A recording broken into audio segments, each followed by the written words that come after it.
Hello friend, SP education में आपका हार्दिक स्वागत है। आज की क्लास में हम लोग बात करने वाले हैं बिहार शिक्षक भर्ती टीआरए 4 के बारे में हम लोग बात करने वाले हैं। और अगर हम लोग बात करते भी हैं तो ये हम लोगों की जो क्लास है ये बिजनेस स्टडी की हम लोग क्लासें शुरू की हुई हैं हम लोगों ने। और आप लोगों ने पहली क्लास को आप लोगों ने देखा होगा, आप लोगों को अच्छी लगी होगी तो प्लीज़ आप लोग लाइक करें उसे। ठीक है, तो हम लोग अगर हम लोग बात करने वाले हैं तो हम लोग एग्जाम के हिसाब से जो क्वेश्चन पूछे गए हैं अभी तक जो एग्जामों में, चाहे हम लोग टीआरए 1 की बात करें, चाहे टीआरए 2 की बात करें, चाहे टीआरए 3 की बात करते हैं हम लोग, तो उनमें जो क्वेश्चन पूछे गए हैं उन्हीं के हिसाब से मैं कुछ क्वेश्चन जो है मतलब उन्हीं को मतलब कि टारगेट करते हुए हम लोग टॉपिक वाइज अपनी चीज़ों को कवर अप करने वाले हैं। और मैंने कहा था कि मैं पिछली बार क्लास में मैंने कहा था कि मैं क्वेश्चन भी आप लोगों को दिखाऊंगा कि किस प्रकार से क्वेश्चन पूछे गए हैं। पहली पहली क्लास में अगर हम लोग ने बात करते हैं तो पहली क्लास में हम लोगों ने मानवीय क्रियाओं के बारे में बताया था आप लोगों को कि मानवीय क्रियाएं क्या होती हैं। और मानवीय क्रियाओं को हम लोगों ने कितने भागों में बांटा था, तो हम लोगों ने दो भागों में बांटा था। एक थी हम लोगों की आर्थिक क्रिया, और आर्थिक क्रिया में कौन कौन से प्रकार होते हैं उनको हम लोगों को समझ लिया था कि आर्थिक क्रिया में प्रकार कौन से होते हैं। तो उन प्रकारों में जैसे मान लो आर्थिक क्रिया के तीन प्रकार होते हैं। एक होता है व्यवसाय, एक होता है पेशा, और एक होता है रोजगार। ठीक है, तो ये जो इनके प्रकार बताए थे इन्हीं को हम लोगों को अब व्यवसाय के बारे में अच्छी तरीके से समझना है कि व्यवसाय के क्या है, व्यवसाय के क्या क्या आधार हैं, व्यवसाय के क्या क्या उद्देश्य हैं। ठीक है, फुल डिटेल में मैं आप लोगों को बहुत अच्छी तरीके से आप लोगों को क्लास कवर अप कराने वाला हूं।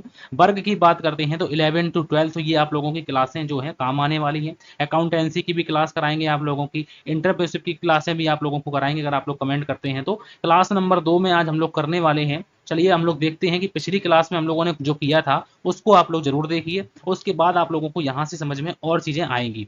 आज हम लोग बात करने वाले हैं व्यवसाय के बारे में कि व्यवसाय क्या है, उसके उद्देश्य क्या है, और कुछ क्वेश्चन भी मैं आप लोगों को दिखाऊंगा कि कहाँ से क्वेश्चन पूछे गए हैं। ठीक है, और किस प्रकार से क्वेश्चन पूछे जाते हैं। चलिए बिना समय गवाए अपनी क्लास को शुरू करते हैं। और सबसे पहले लिखा हुआ है कि व्यवसाय का अर्थ। ठीक है, यहाँ पर लिखा हुआ है कि व्यवसाय का अर्थ के बारे में अगर हम लोग बात करते हैं तो लिखा हुआ है कि व्यवसाय के अंतर्गत उन सभी मानवीय क्रियाओं को शामिल किया जाता है, उन सभी क्रियाओं को शामिल किया जाता है जो वस्तुओं एवं सेवाओं के उत्पादन, यहाँ से याद रखिए, यहाँ से क्वेश्चन पूछा गया क्वेश्चन है कि वस्तुओं एवं सेवाओं के उत्पादन एवं वितरण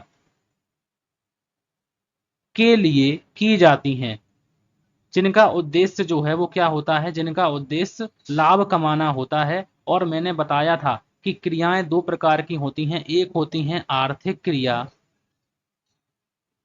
एक होती हैं आर्थिक क्रिया, और एक होती हैं अनार्थिक क्रिया। एक कौन सी क्रिया होती हैं, एक होती हैं इकोनॉमिक एक्टिविटी और एक होती हैं नॉन इकोनॉमिक एक्टिविटी। तो आर्थिक क्रिया में जो हम लोगों ने किए हुए थे, आर्थिक क्रिया के जो तीन प्रकार किए हुए थे उनके बारे में हम लोगों ने जाना था कि एक को कहते हैं व्यवसाय, एक को कहते हैं पेशा, और एक को कहते हैं रोजगार। अब यहाँ से किस प्रकार से क्वेश्चन पूछा गया था, यहाँ से आप लोग देख लीजिए कि किस प्रकार से क्वेश्चन पूछा गया था। यहाँ पर मैं आप लोगों को क्वेश्चन भी दिखा देता हूँ। आज तो हम लोग ये सब चीजें कवर करने वाले हैं। तो ये देखिए कि ये आप लोगों का क्वेश्चन पेपर है, और यहाँ पर याद रखिए कि ये 2024 में बीएस का मतलब बिजनेस स्टडी का जो पेपर है आप लोगों से पूछा गया था। ये पेपर कोड है, ये सब आप देख सकते हैं, ऐसे नहीं है। ठीक है, पार्ट 2 में हम लोगों ने बिजनेस स्टडी को देखा था। अब यहाँ पर क्वेश्चन नंबर 41 में ही पूछा गया था कि निम्नलिखित में से कौन सी विशेषता जो है किसी आर्थिक गतिविधि, गतिविधि को मतलब हम लोग ऐसे कहते हैं इकोनॉमिक एक्टिविटी की विशेषता जो है बताती है, ऐसी कौन सी जो है जो आर्थिक गतिविधि की विशेषता बताती है। तो वस्तुओं एवं सेवाओं का उत्पादन, वेतन और मजदूरी, और वस्तुओं एवं सेवाओं की बिक्री या विनिमय से संबंधित। तो आर्थिक गतिविधि की विशेषताएं जो हैं वो कौन सी जो एक्टिविटी है, वो कौन सी एक्टिविटी जो है आर्थिक गतिविधि की विशेषता बताती है। तो ये भी विशेषता बताती है, ये भी विशेषता बताती है, और ये भी विशेषता बताती है। तो यहाँ पर इसका राइट आंसर जो होना चाहिए था तो वो क्या होना चाहिए है, तो इसका राइट आंसर जो है वो डी ऑप्शन बिल्कुल सही आंसर हो जाना चाहिए कि उपयुक्त में से एक से अधिक जो है वो आर्थिक गतिविधि की विशेषता बताते हैं। तो इसका राइट आंसर होना चाहिए डी ऑप्शन बिल्कुल सही आंसर होना चाहिए। तो इस प्रकार से क्वेश्चन पूछे गए हैं और इसी हिसाब से मैं आप लोगों के क्वेश्चन कराने वाला हूं, ठीक है। और ये देखिए क्वेश्चन इनको भी मैं चर्चा करने वाला हूं। अब आप लोग कहेंगे कि यहाँ पर देखिए ये क्वेश्चन नंबर 42 क्वेश्चन है। अब 42 में हम लोगों से क्या पूछा गया है कि साझेदारी के बारे में। जब साझेदारी को पढ़ेंगे तभी तो उसके साझेदारी के भागीदार होते हैं, एजेंट क्या होते हैं, इनके बारे में तभी तो समझ में आएगा जब हम लोग अच्छी तरीके से पढ़ेंगे। अब यहाँ पर देखिए कि हिंदू अविभाजित परिवार, हिंदू उत्तराधिकार अधिनियम के संशोधन में यहाँ से क्वेश्चन पूछा गया है। अगले जब मतलब जब मैं अभी देकर नहीं आया हूँ, अगली क्लास मतलब कि जो बीपीएस जो टीआरए 2 में पूछा गया था, टीआरए 1 और टीआरए 2, तो वहां पर भी क्वेश्चन अलग अलग पूछे गए थे। संयुक्त हिंदू परिवार से एक क्वेश्चन पूछा गया था, एक हम लोगों का स्वामित्व से, एकल स्वामित्व से क्वेश्चन पूछा गया था, सहकारी समिति से भी क्वेश्चन पूछा गया था। तो यहाँ पर हम लोगों को सभी क्वेश्चन जो है अच्छी तरीके से करने होंगे, तभी हम लोग एग्जाम को ध्यान में मतलब एग्जाम के तरीके से करेंगे ना तो बहुत अच्छे नंबर आएंगे और पास भी होंगे। तो आप लोग समझ गए होंगे कि व्यवसाय का जो अर्थ है हम लोगों को पढ़ना है, ठीक है, हम लोगों को अच्छी तरीके से पढ़ के जाना है। ये नहीं है कि हम लोग जो पिछली बार आया था उन्हीं को हम लोग कवर करेंगे, कुछ एक्स्ट्रा भी कवर करेंगे, कुछ एक्स्ट्रा भी करके ले चलना है, ठीक है। अब यहाँ पर देखिए कि व्यवसाय के अंतर्गत उन मानवीय क्रियाओं को शामिल किया जाता है जो वस्तुओं एवं सेवाओं के उत्पादन एवं वितरण के लिए की जाती हैं एवं जिनका उद्देश्य जो है वो लाभ कमाना होता है, तथा जो निजी अथवा सार्वजनिक संस्थाओं के माध्यम से स्वतंत्रता पूर्वक एवं नियमित रूप से की जाती हैं। स्वतंत्रता देखो, अब यहां से मैंने अभी आप लोगों को बताया था ना कि यहां से क्वेश्चन जो है पूछा गया है। देखो ये बात यहां पर यह वस्तुओं एवं सेवाओं के उत्पादन एवं वितरण, अब यही ऑप्शन वहां पर दिया है। देखो ये ऑप्शन है वस्तुओं एवं सेवाओं के उत्पादन दिया है। देखिए यहाँ पर उत्पादन, तो ये व्यवसाय से संबंधित नहीं है।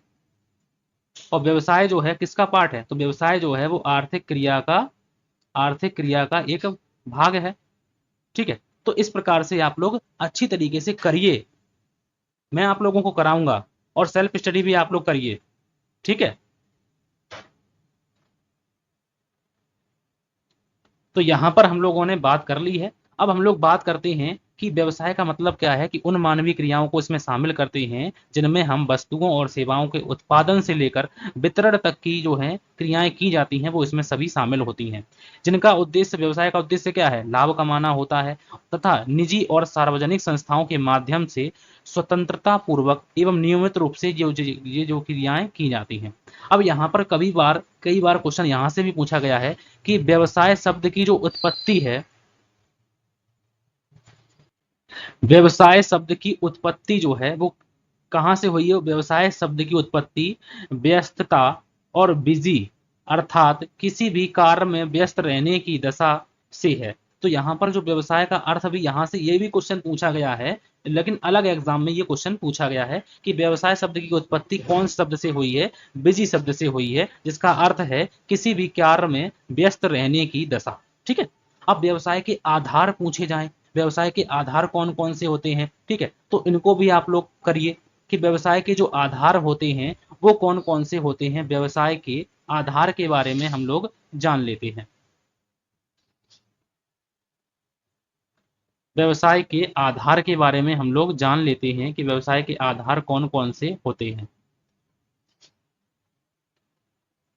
सबसे पहली बात यहाँ पर लिखा हुआ है कि प्रत्येक जो व्यक्ति है वो किसी ना किसी कार्य में व्यस्त रहना ही व्यवसाय है। अब ऐसा नहीं है कि हम व्यस्त तो हैं लेकिन उसमें धन धन उपार्जित नहीं हो रहा है, धन अर्जित नहीं हो रहा है, तो वो हमारा व्यवसाय नहीं आया होगा। तो यहाँ पर प्रत्येक व्यक्ति किसी ना किसी कार्य में जो व्यस्त है उसको जो है वो व्यवसाय का आधार माना जाएगा। नंबर एक जो आधार मानने की शर्त है, यहाँ पर नंबर एक में हम लोग आधार मानने की बात कही गई है, तो इसमें लिखा हुआ है कि कोई वस्तु के उत्पादन में व्यस्त है, कोई वस्तु के उत्पादन में अगर व्यस्त है तो वो व्यवसाय का आधार है। दूसरा आधार क्या है व्यवसाय का, तो कोई वस्तु के क्रय विक्रय में व्यस्त है। क्रय विक्रय देखो, अगर हम उत्पादन करेंगे तो धन संबंधी काम होगा, तो धन संबंधी काम होगा, और अगर क्रय विक्रय करेंगे तो भी हमारा धन संबंधी काम होगा। ठीक है, व्यस्त हैं हम लोग, यहाँ पर भी व्यस्त हैं और यहाँ पर भी व्यस्त हैं। और व्यस्त को मतलब है हम लोगों का बिजी से, और बिजी का मतलब ही हम लोगों का व्यवसाय से।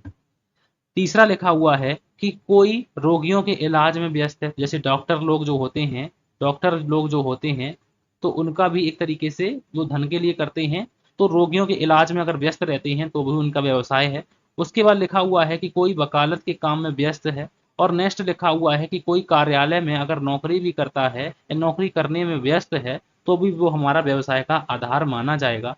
और 6 नंबर में लिखा हुआ है कि कोई कारखाने में नौकरी करने में अगर व्यस्त है। अब अगर हम लोग बात करते हैं कि व्यवसाय के आधार की, तो समझ में आ गए होंगे कि कोई समाज सेवा में अगर व्यस्त है, कोई कोई समाज सेवा समाज सेवा में कोई समाज सेवा में अगर व्यस्त है तो वो कौन सी क्रिया है? तो वो व्यवसाय नहीं है, वो अनार्थिक क्रिया है। कैसी क्रिया है? तो वो कैसी क्रिया है? अनार्थिक क्रिया है। एक्टिविटी तो है, वो व्यस्त भी है बंदा, लेकिन वो एक धन को प्राप्ति के लिए नहीं, बल्कि मानसिक संतुष्टि के लिए, समाज के कल्याण के लिए कोई कार्य करे, तो वो यहाँ पर व्यवसाय के अंतर्गत नहीं आएगा। तो वो कौन सी क्रिया में आ जाएगा? यदि मान लो कोई बच्चे अपने बच्चों की देखभाल में व्यस्त है, ठीक है, तो ये भी हम लोगों का अनार्थिक क्रिया में आ जाएगा। तो आप लोग समझ गए होंगे कि व्यवसाय का यहाँ पर मतलब जो है, व्यवसाय का मतलब यहाँ पर हमसे क्या कहा गया है कि व्यवसाय का आधार क्या है, कि कोई उत्पादन में व्यस्त है, कोई क्रय विक्रय में व्यस्त है, कोई इलाज में व्यस्त है, कोई मतलब रोगियों के इलाज में व्यस्त है, कोई वकालत के काम में व्यस्त है, कोई नौकरी करने में व्यस्त है, कोई कारखाने में नौकरी करने में व्यस्त है, कोई कार्यालय में, कोई ऑफिस में काम करेगा। कार्यालय का मतलब होता है यहाँ पर ऑफिस, और कारखाने का मतलब होता है यहाँ पर फैक्ट्री। तो कोई फैक्ट्री में काम करेगा, नौकरी करेगा, और कोई ऑफिस में नौकरी करेगा, लेकिन व्यस्त होंगे वहां पर भी। तो ये व्यवसाय के आधार माने गए हैं, माने जाते हैं, और यहाँ से क्वेश्चन पूछे गए हैं। ठीक है, अब बात आती है यहाँ पर नेक्स्ट की, और नेक्स्ट में लिखा हुआ है कि व्यवसाय के उद्देश्य कौन कौन से होते हैं। तो यहाँ पर बात आती है कि व्यवसाय के उद्देश्य क्या क्या हैं। व्यवसाय के उद्देश्य को हम लोग कितने भागों में बांटते हैं? तो व्यवसाय के उद्देश्यों को यहाँ पर 3 भागों में बांटा गया है। अब वो 3 भाग कौन कौन से हैं उनके बारे में समझ लेते हैं। कि नंबर 1 इन्होंने कहा है आर्थिक उद्देश्य, और दूसरा नंबर जो कहा है वो है सामाजिक उद्देश्य, और तीसरा नंबर कहा है मानवीय उद्देश्य। आर्थिक उद्देश्य का मतलब है यहाँ पर धन संबंधी, और धन संबंधी में हम लोग पहले नंबर आर्थिक उद्देश्यों को इन्होंने 4 भागों में बांटा है। और नंबर 1 यहाँ पर लिखा हुआ है कि लाभ कमाना। प्रत्येक व्यवसाय का सबसे प्रथम उद्देश्य आर्थिक उद्देश्य है, और आर्थिक उद्देश्य में सबसे पहला उद्देश्य है लाभ कमाना। अगर हम लोग लाभ नहीं कमाएंगे, व्यवसाय के अंतर्गत अगर हम लोग बात करते हैं, यदि हम लाभ नहीं कमाएंगे, यदि हम लाभ नहीं कमाएंगे तो व्यवसाय को संचालित कैसे किया जाएगा?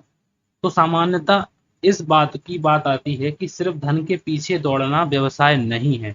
एक बात कही थी, ये किसने कही थी? हेनरी फोर्ड ने कही थी। ये बात भी याद रखनी है। लाभ कमाना व्यवसाय का पहला उद्देश्य है, किंतु ध्यान रहे अत्यधिक लाभ कमाना व्यवसाय का उद्देश्य नहीं होता है। प्रसिद्ध अमेरिकन विद्वान हैं और अमेरिकन उद्योगपति हैं, उन्होंने कहा था कि सिर्फ धन के पीछे दौड़ना व्यवसाय नहीं है। ठीक है, सिर्फ धन के पीछे मतलब कि धन भी कमाना है और सामाजिक सेवा भी करनी है। इसीलिए कहा, यही बात कही गई है कि व्यवसाय का उद्देश्य जो है, सिर्फ धन के पीछे दौड़ना ही व्यवसाय नहीं है। ये बात कही थी हेनरी फोर्ड ने। ठीक है, उसके बाद बात आती है दूसरे नंबर की, और दूसरा नंबर जो उद्देश्य है वो है ग्राहक सृजन करना। ग्राहकों का सृजन का मतलब होता है ग्राहकों को बनाना। यहाँ पर हम लोग पुराने ग्राहक हैं, उनको जो है पुराने ग्राहकों के साथ साथ अगर पुराने ग्राहक आते हैं अच्छी बात है, लेकिन नए ग्राहकों को भी हमें अपनी तरफ आकर्षित करना है। यही तो हमारा उद्देश्य है। यही हमारा उद्देश्य होना चाहिए कि ज़्यादा से ज़्यादा कस्टमर हमारी दुकान पर आएँ, हमारे यहाँ पर व्यवसाय पर आएँ। तो ये भी व्यवसाय का एक उद्देश्य होता है कि ग्राहकों का सृजन करना, नए-नए ग्राहक बनाना। तीसरा नंबर उद्देश्य है आवश्यकताओं की संतुष्टि करना। आवश्यकताओं की संतुष्टि करना मतलब है कि जो ग्राहक आपके पास आए हुए हैं, उनकी आवश्यकताओं को आप संतुष्ट कर सकें। ग्राहकों की विभिन्न आवश्यकताएँ होती हैं और उनको संतुष्ट करना ही व्यवसाय का एक उद्देश्य होता है और ये उद्देश्य कौन-सा होता है? ये आर्थिक उद्देश्य में आता है, आवश्यकताओं को संतुष्ट करना। और नवप्रवर्तन करना, नवप्रवर्तन का मतलब होता है इनोवेशन करना। नवप्रवर्तन का मतलब होता है यहाँ पर इनोवेशन करना। रुक जाओ। तो नवप्रवर्तन करने का मतलब है यहाँ पर इनोवेशन करना। इनोवेशन का मतलब है नई-नई खोजें करना, नई-नई वस्तुएँ बनाना, उत्पादन प्रक्रियाओं में सुधार करना, वस्तुओं को नए-नए रूपों में प्रस्तुत करना। ठीक है? ये व्यवसाय का उद्देश्य होने चाहिए। ठीक है? तो यहाँ पर आप लोगों को समझ गए होंगे। कुछ बातें आप लोग समझते भी हैं क्योंकि आप लोग बीकॉम से पढ़े हुए हैं। बीकॉम स्ट्रीम सभी लोगों ने किया हुआ है। ठीक है? तो इसीलिए कॉमर्स में इतना मतलब कि व्यवसाय को समझना इतना कठिन नहीं है, ठीक है? हाँ, अर्थशास्त्र अगर हम लोग पढ़ते हैं या स्टैटिक्स अभी आप लोग स्टैटिक्स को भी मैं आप लोगों को बहुत अच्छी तरीके से पढ़ाऊँगा क्योंकि इसमें क्वेश्चन भी पूछे गए हैं। बाउले के, अपकरण, स्क्यूनेस के भी क्वेश्चन पूछे गए हैं और जो अपकरण के क्वेश्चन भी पूछे गए हैं, सहसंबंध के क्वेश्चन भी पूछे गए हैं। तो ये सारी बातें मैं आप लोगों को बताऊँगा। एक-एक बात आप लोगों को बताऊँगा। बस आप लोगों से रिक्वेस्ट है कि आप लोग ज़्यादा से ज़्यादा इसको शेयर करें। जो आपके भाई-बंधु हैं और आगे तैयारी कर रहे हैं, उनको भी शेयर करें, ठीक है? ये ना सोचें कि पेड कोर्स ही हम लोग पेड कोर्स वाले ही सभी चीज़ें पढ़ाएँगे। नहीं, हम भी पढ़ा सकते हैं यार, हम भी पढ़ाएँगे आप लोगों को और जो कमी रह जाती है वो आप लोग बताइए, मैं उनको सुधार करूँगा, ठीक है? तो यहाँ पर बात आती है कि आर्थिक उद्देश्य समझ गए होंगे। अब सामाजिक उद्देश्य का मतलब है यहाँ पर सामाजिक उद्देश्य का मतलब है कि समाज के लोगों का अधिकतम कल्याण किया जा सके। समाज के लोगों का मतलब है जैसे मान लो ग्राहक हैं, सामाजिक उद्देश्य को मैं यहाँ पर लिख लेता हूँ, बता देता हूँ आप लोगों को कि नंबर 1 सामाजिक उद्देश्य क्या होना चाहिए कि बस अगर मान लो आपके पास कोई ग्राहक आया है, तो उसको अच्छी वस्तुएँ उपलब्ध कराएँ आप। कौन-सी वस्तुएँ उपलब्ध कराएँ? अच्छी वस्तुएँ अच्छी वस्तुएँ अच्छी वस्तुओं के उत्पादन द्वारा। जब हम अच्छी वस्तुओं का उत्पादन करेंगे, तो लोगों को अच्छी वस्तुएँ ही प्राप्त होंगी। दूसरी बात क्या है, दूसरा उद्देश्य क्या होना चाहिए? उनका उचित मूल्य लेना चाहिए हमें, उचित मूल्य लेना चाहिए, ठीक है? और तीसरा सामाजिक उद्देश्य क्या है? तो लोगों को रोज़गार देंगे, ठीक है? तो ये इस प्रकार से सामाजिक उद्देश्य भी होते हैं कि अच्छी वस्तुओं का उत्पादन करें तभी तो लोग ज़्यादा आएँगे, क्वालिटी मेंटेन होगी तो लोग ज़्यादा आएँगे, उचित मूल्य लेंगे तो भी लोग ज़्यादा आएँगे कि भाई वो उसकी क्वालिटी भी अच्छी है और उसके रेट भी सही है। लोगों को रोज़गार मिलेगा जब आप लोगों के पास ज़्यादा लोग आएँगे तो आपके पास जो कर्मचारी हैं उनको आप लोगों को रखने की आवश्यकता होगी और जब रखने की आवश्यकता होगी तो आप लोगों को लिए रोज़गार का सृजन भी करेंगे। तो ये एक दूसरे से लिंक होते हैं। मानवीय उद्देश्य क्या होते हैं? तो मानवीय उद्देश्य का मतलब है यहाँ पर कि जो व्यवसाय को सफलतापूर्वक अगर हमें चलाना है, तो मानवीय श्रम को भी आवश्यक आवश्यकता होती है। मानवीय श्रम की भी हमें आवश्यकता होती है, क्योंकि मशीनें अपने आप उत्पादन नहीं करती हैं। हमें मानव के उद्देश्यों को भी ध्यान में रखना चाहिए। तो ये इनके उद्देश्य होते हैं, उद्देश्य से क्वेश्चन पूछे गए हैं, ठीक है? तो याद रखिए कि केवीएस के एग्ज़ाम में और डीएसएसबी के पीजीटी के एग्ज़ाम में यहाँ से डिटेल से क्वेश्चन पूछे जाते हैं और अगर झारखंड की तैयारी करते हैं, झारखंड पीजीटी की भी तैयारी करते हैं, तो क्वेश्चन पूछे गए हैं, ठीक है? और बिहार एस्टेट के पेपर की भी बात हम लोग करेंगे। अगली बार जब अबकी बार जो पिछली बार हम लोगों ने बिहार एस्टेट की तैयारी की थी, इस बार और अच्छी तरीके से तैयारी करेंगे। ठीक है, अब बात आती है कि व्यवसाय के लक्षण या विशेषताएँ अथवा प्रकृति।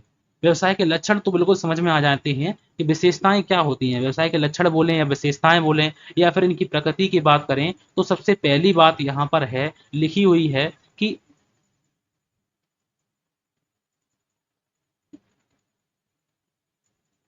कि सबसे पहली बात लिखी हुई है कि जो व्यवसाय है वो आर्थिक क्रिया है, क्योंकि व्यवसाय जो है आर्थिक क्रिया का एक प्रकार है, इसीलिए ये क्या है, इकोनॉमिक एक्टिविटी है, क्योंकि ये धन संबंधी काम हम लोग करते हैं। इसमें धन संबंधी जो काम है इसमें हम लोग करते हैं, तो इसीलिए एक ऐसी एक्टिविटी है, इकोनॉमिक एक्टिविटी है।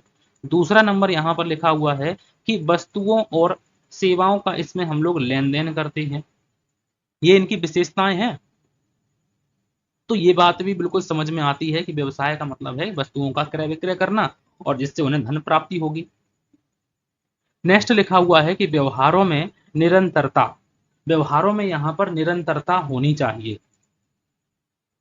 व्यवहारों में यहां पर क्या होनी चाहिए, निरंतरता होनी चाहिए। अर्थात यहां पर एक बार क्रय विक्रय करने से नहीं है, बार बार क्रय विक्रय होना चाहिए, वही व्यवसाय है। बार बार क्रय विक्रय होना चाहिए। अब जैसे मान लो आप लोगों के घर पर एक मान लो टीवी है, वो खराब हो गई है, उसको आप लोगों ने कबाड़ी को दिया है, ठीक है, किसको दिया है, कबाड़ी को दिया है। तो यहाँ पर भी तो वस्तुओं का क्रय विक्रय हो रहा है, या आपने मान लो अपनी चीज बेची है, उसने आपको रुपए दे दिए हैं, तो यहाँ पर भी तो क्रय विक्रय है, लेकिन यहाँ पर बार बार प्रकृति का नहीं हो रहा है, इसीलिए ये आपका व्यवसाय नहीं होगा, ये व्यवसाय आपका नहीं माना जाएगा। मान लो आप अपना पुराना मोबाइल अपने दोस्त को या अपने रिश्तेदारों को सेकेंड हैंड पर बेचते हैं, तो ये आपका व्यवसाय थोड़ा ना है, ना आप रोज रोज इसको क्रय विक्रय करते हैं, ठीक है। हाँ, अगर आप लोग, आपका यही काम है मोबाइल की शॉप में कि पुराने मोबाइल बेचना खरीदना, तो ये आपका व्यवसाय माना जाएगा, क्योंकि ये क्रिया आप बार बार करते हैं, ठीक है। तो यहाँ पर क्या कहा गया है कि व्यवहारों में निरंतरता हो तो वही इसकी विशेषता होती है। नेक्स्ट लिखा हुआ है कि इसका उद्देश्य क्या होना चाहिए, लाभ का उद्देश्य होना चाहिए, सेवा भाव का उद्देश्य यहाँ पर होना तो चाहिए, लेकिन अपेक्षाकृत लाभ का अधिक होना चाहिए, तो लाभ का उद्देश्य होना चाहिए।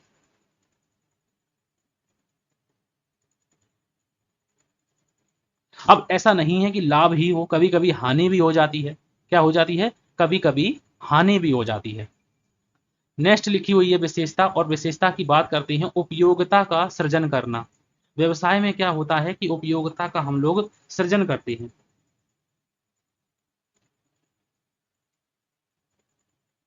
जैसे आप लोगों ने देखा होगा कि इस उपयोगिता की बात करते हैं, तो उपयोगिता जो है वो कई प्रकार की होती है। उपयोगिता के प्रकार के बारे में बात करते हैं, तो उपयोगिता,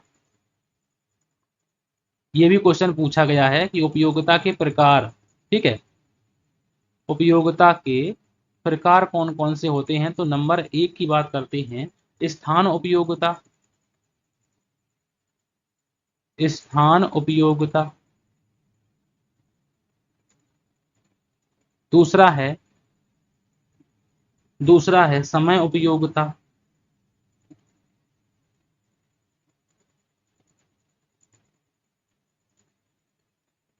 समय उपयोगिता।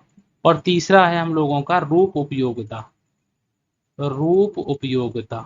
और भी हैं, उनको हम बताएंगे आप लोगों को, ठीक है। रूप उपयोगिता, तो उपयोगिता के ये प्रकार भी होते हैं। तो जैसे मान लो आप लोगों ने देखा होगा कि गाय में 1 किलो दूध के लिए लोग 35 रुपए देने को तैयार हैं। यदि उसे शहर में अगर हम बेचा जाए, यदि उसे अगर हम शहर में बेचते हैं, तो उसी दूध को लोग 38 रुपए देने के लिए भी तैयार हैं, 38 रुपए देने के लिए भी तैयार हैं। तो जैसे मान लो कि गांव में वो दूध जो है उसकी कीमत 35 रुपए है, और शहर में जो दूध है उसकी कीमत कितने रुपए है, 38 रुपए है, वही दूध है सेम। तो ये 3 रुपए जो वृद्धि हुई है, तो ये उसकी उपयोगिता है। ये क्या है, ये उसकी उपयोगिता है। और ये कौन सी उपयोगिता है, तो ये स्थान संबंधी उपयोगिता है, क्योंकि ये गांव है और ये शहर है, ठीक है। तो यहाँ पर एक स्थान में परिवर्तन हुआ है, और स्थान में परिवर्तन होने से उसमें 3 रुपए की वृद्धि हुई है। तो उपयोगिता का सृजन भी व्यवसाय में होता है। उसके बाद लिखा हुआ है कि व्यापक क्षेत्र है, इसका क्षेत्र कैसा है, व्यापक क्षेत्र है। वो मैं अभी आप लोगों को इसके जब पाठ बताऊंगा कि व्यवसाय के भाग कितने होते हैं, उनके बारे में आप लोगों को बताऊंगा, व्यवसाय के अंग कितने होते हैं, तब आप लोग समझेंगे कि ये इसका क्षेत्र जो है संकुचित क्षेत्र नहीं है, इसका क्षेत्र व्यापक क्षेत्र है। उसके बाद बात करते हैं कि विक्रय, हस्तांतरण और विनिमय, इसमें जो है इसकी विशेषता है। और ये जोखिम का तत्व भी है, क्योंकि जो अगर व्यवसाय करेंगे तो उसमें जोखिम भी होगा, रिस्क भी होगा, एलिमेंट ऑफ रिस्क। तो यहाँ पर जो विशेषताएं हैं इनको आप लोग, ये विशेषताएं एज इट इज कभी कभी पूछी गई हैं, उनको याद रखिएगा। व्यवसाय के उद्देश्य या लक्षण में अगर व्यवसाय समझ में आ गया है तो इसकी विशेषताएं भी समझ में आ गई होंगी, क्योंकि एक एक विशेषता को बताया है कि आर्थिक क्रिया की एक भाग है, वस्तुओं का इसमें लेन देन होता है, इसमें व्यवहारों में निरंतरता होती है, लाभ का उद्देश्य होता है, उपयोगिता का सृजन करना भी होता है, व्यापक क्षेत्र है, विक्रय हस्तांतरण और विनिमय इसका जो है, इसका ये भी विशेषता है, और जोखिम का तत्व ये भी इनकी एक विशेषता है। उसके बाद बात करते हैं, अब आप लोग समझ गए होंगे कि व्यवसाय का क्षेत्र जो है, व्यवसाय क्रियाओं का वर्गीकरण जो है, यहाँ पर देखिए ध्यान से कि व्यवसाय जो क्रियाओं का वर्गीकरण यहाँ पर कितने भागों में किया गया है। यहाँ पर देखिए ध्यान से कि 3 भागों में इनका वर्गीकरण जो है वो किया गया है। अब वो 3 भाग कौन कौन से हैं, तो ये 3 भाग जो लिखे हुए हैं वो है कॉमर्स, जिन्हें कहते हैं, पहले नंबर को कहते हैं वाणिज्य, दूसरे नंबर को कहते हैं उद्योग, और तीसरे नंबर को कहते हैं प्रत्यक्ष सेवाएं। अब इनके बारे में फुल डिटेल हम लोगों को करनी है। वाणिज्य का मतलब क्या है, अभी तक हम लोग व्यवसाय के बारे में पढ़ रहे थे, अब हम लोगों को वाणिज्य का मतलब जानना है, और वाणिज्य को जब जानने के बाद फिर व्यापार, व्यापार के उनके मतलब उनके अंदर फिर उद्योग कितने प्रकार के होते हैं, तो वैसे तो उद्योग 4 प्रकार के होते हैं, उनको भी मुझे आप लोगों को डिटेल में बताना है, ठीक है। प्रत्यक्ष सेवाएं कौन कौन सी होती हैं उनके बारे में भी मैं आप लोगों को बताऊंगा, ऐसी कोई चीज नहीं है जो मैं आप लोगों को नहीं बताऊं, ठीक है। तो व्यवसायिक क्रियाओं का वर्गीकरण कितने भागों में किया गया है, तो व्यवसायिक क्रियाओं का वर्गीकरण 3 भागों में किया गया है। अब हम लोग इनके बारे में एक एक करके जानते हैं। नंबर 1 को हम लोग पढ़ेंगे, उसका नाम है वाणिज्य। वाणिज्य को हम लोग पढ़ेंगे ध्यान से। अब यहाँ पर ये क्वेश्चन पेपर है, आप लोगों ने देखा होगा कि इसी प्रकार से हम लोग क्वेश्चन को करने वाले हैं, ठीक है। और डिटेल में अभी तो फिलहाल क्वेश्चन को हम लोग नहीं कर पाएंगे, क्योंकि अभी हम लोगों को टॉपिक वाइज कंप्लीट, जैसे जैसे टॉपिक कंप्लीट होते चलेंगे मैं आप लोगों को क्वेश्चन भी साथ ही साथ में दिखाऊंगा। जैसे हम लोगों ने ये आर्थिक क्रिया को पूरा कर लिया है, आर्थिक क्रिया को यहाँ से क्वेश्चन इस प्रकार से पूछा गया है, और जो नेक्स्ट एग्जाम में पूछा गया था उसको भी मैं आप लोगों को अगली क्लास में लेकर दिखाऊंगा कि आर्थिक क्रिया से कहाँ से क्वेश्चन पूछा गया था, ठीक है। सारे क्वेश्चन यहीं पर सॉल्व करेंगे, साथ ही साथ में करते हुए चलेंगे, ये नहीं है कि लास्ट में क्वेश्चन पेपर सॉल्व करेंगे, लास्ट में भी कर लेंगे, लेकिन इसके साथ में भी करेंगे कि किस प्रकार से क्वेश्चन पूछे गए हैं, आप लोग भी समझ सकें कि यहाँ से ऐसे पूछे गए हैं, ठीक है। अब याद आती है कि वाणिज्य की, वाणिज्य का मतलब क्या होता है, तो वाणिज्य जो है वो किसका अंग बना है, वाणिज्य जो है वो हम लोगों ने व्यवसाय के हम लोगों ने व्यवसायिक क्रियाओं के जो अंग किए हैं, व्यवसायिक क्रियाओं के अंग, और व्यवसायिक क्रियाओं के जो अंग हैं, अंग, या व्यवसाय का वर्गीकरण, या व्यवसाय का वर्गीकरण, या व्यवसाय का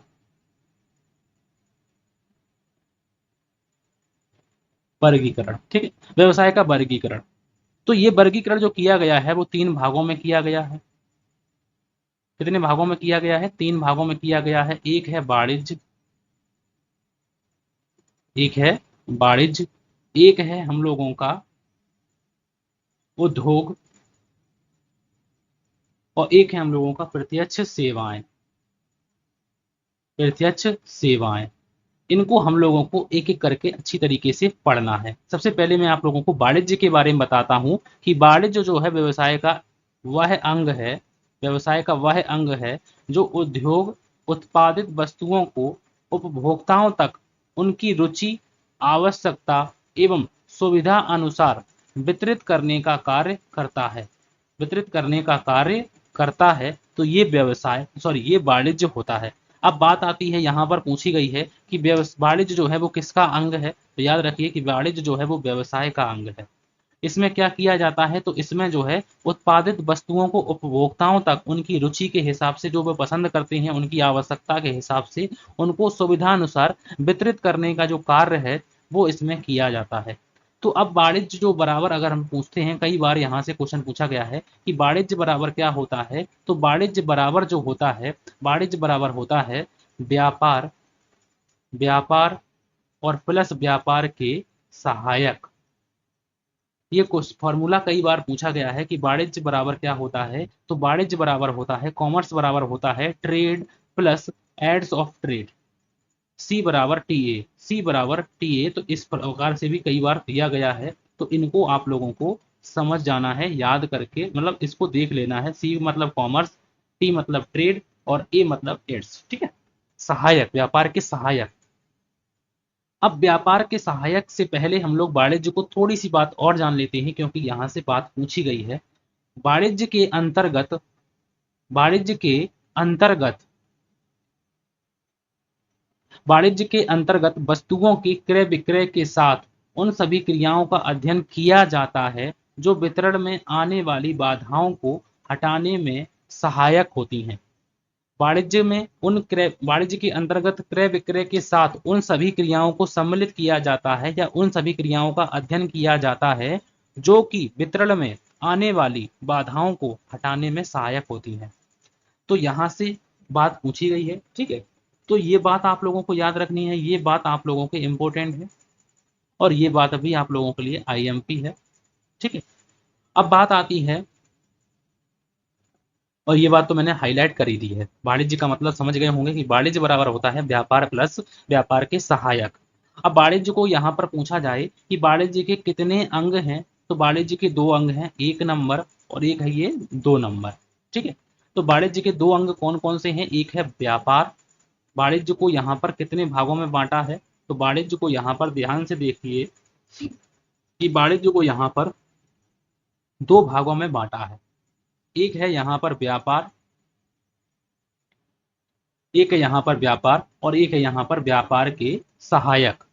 अब यहाँ पर व्यापार के सहायक मैं आपको बताऊंगा, लेकिन उससे पहले हम लोग सबसे पहले पढ़ेंगे क्या, अगली क्लास में हम लोग पढ़ने वाले हैं कि व्यापार कितने प्रकार का होता है। तो व्यापार अगर पूछा जाए आप लोगों से, तो व्यापार जो होता है वो 3 प्रकार का होता है। वो 3 प्रकार हमारे कौन कौन से होते हैं उनके बारे में, सॉरी 2 प्रकार का होता है, सॉरी माफी चाहते हैं। 2 प्रकार का कौन कौन सा होता है, तो एक होता है देसी व्यापार, एक होता है देसी व्यापार और एक होता है विदेशी व्यापार। देसी व्यापार जो अपने देश में रहकर किया जाता है उसे देसी व्यापार कहते हैं, और जो विदेशों में किया जाता है जिसका हेड ऑफिस विदेशों में होता है उन्हें हम विदेशी व्यापार कहते हैं। देसी व्यापार 3 प्रकार का होता है, स्थानीय व्यापार, राज्य व्यापार और अंतर्राज्यीय व्यापार। और विदेशी व्यापार भी 3 प्रकार का होता है, आयात, निर्यात और पुनर्निर्यात। ये तो आज हम लोगों ने इसके मतलब आप लोगों को एक तरीके से बताया है, आप लोगों को सिर्फ हेडिंग्स। उसके बाद हम लोग इनके अंदर पढ़ेंगे कि स्थानीय व्यापार क्या होता है, राज्य व्यापार क्या होता है, ठीक है। सारी बातें बताएंगे आप लोगों को, एक एक बात आप लोगों को बताएंगे। ऐसा नहीं है कि कोई भी बात स्किप नहीं करेंगे। अगर आप लोगों को इतनी डिटेल नहीं करनी है तो आप लोग बता दीजिए, मैं उसी हिसाब से आप लोगों को पढ़ाऊंगा। अगर आप लोगों को अच्छा लग रहा है तो प्लीज़ आप लोग लाइक ज़रूर कर दिया करें। मैं आप लोगों के लिए ऐसे ही डेली मेहनत करके आप लोगों के लिए वीडियो बनाता रहूँगा, अपलोड करता रहूँगा, ठीक है। अगर आप लोगों को मेरे द्वारा जो प्रयास किया जा रहा है थोड़ा सा भी प्रयास अच्छा लगता है तो प्लीज़ आप लोग लाइक करें, इसको शेयर ज़रूर करें। तो आज की क्लास के लिए हम लोग यहीं तक रखते हैं। अच्छी लगी तो प्लीज़ आप लोग लाइक करें, शेयर करें। आज की क्लास में थैंक यू फॉर वॉचिंग।